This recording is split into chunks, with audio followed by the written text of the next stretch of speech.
अस्सलाम वालेकुम व्यूअर्स, आज मैं बनाने जा रही हूँ खट्टी मीठी सी ऑरेंज की चटनी।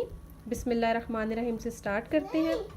जो इंग्रेडिएंट्स मुझे चाहिए उसमें है ऑरेंजेस का जूस 1 कप। ये फ्रेश ऑरेंजेस का जूस है मेरे पास 1 कप। तो शुगर है मेरे पास 2.5 टेबल स्पून। उसके बाद मेरे पास है चिली गार्लिक सॉस, ये मैं मिचल की यूज़ कर रही हूँ। और ये चिली गार्लिक सॉस है मेरे पास 1 टीस्पून। उसके बाद मैं हॉट सॉस यूज़ कर रही हूँ, ये सराचा सॉस है।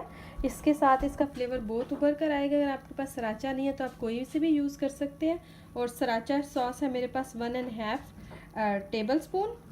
उसके बाद मेरे पास रेड चिली फ्लेक्स है मेरे पास, ये मेरे पास है क्रश की 1 टीस्पून। उसके बाद है मेरे पास गार्लिक, ये 1 टेबल स्पून है मेरे पास। उसके बाद मेरे पास है विनेगर 1 टेबल स्पून। उसके बाद मेरे पास है cornstarch 1 teaspoon. Salt to taste जाएगा इसमें, इसमें तिल जाएंगे। ये मेरे पास है 1 टीस्पून। अब चलते हैं इसके मेथड की तरफ। तो सबसे पहले मैं जो ऑरेंज जूस है उसमें मैं चीनी डाल रही हूँ। उसके बाद मैं उसमें सराचा सॉस हॉट सॉस डाल रही हूँ। उसके बाद मैं उसमें डाल रही हूँ chilli garlic.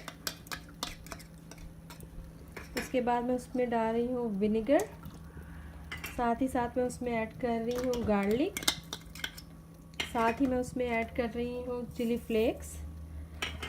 Salt to taste आप चख लीजिएगा। अब इसको मिक्स करके हम इसको पका लेते हैं।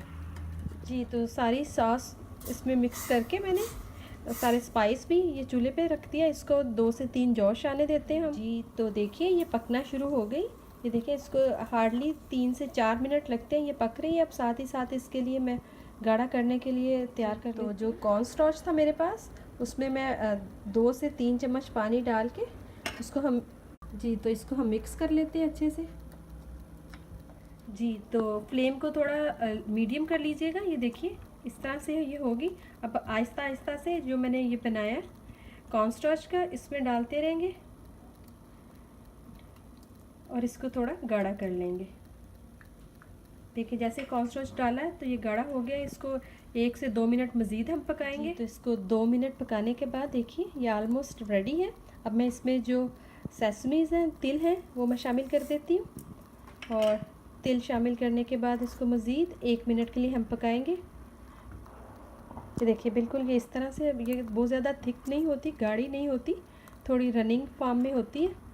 तो ये ऑलमोस्ट रेडी। अब मैं इसको डिश आउट कर लेती हूँ। जी, तो स्पाइसी ऑरेंज चटनी रेडी है। आप इसको पकोड़ों के साथ, चिकन पकोड़ों के साथ, आप इनको बारबेक्यू के साथ और बहुत सारी चीज़ों के साथ सर्व कर सकते हैं। अगर आपको मेरी आज की रेसिपी पसंद आई हो तो प्लीज़ लाइक करें एंड सब्सक्राइब करें। दुआओं में याद रखिएगा। अल्लाह हाफिज़।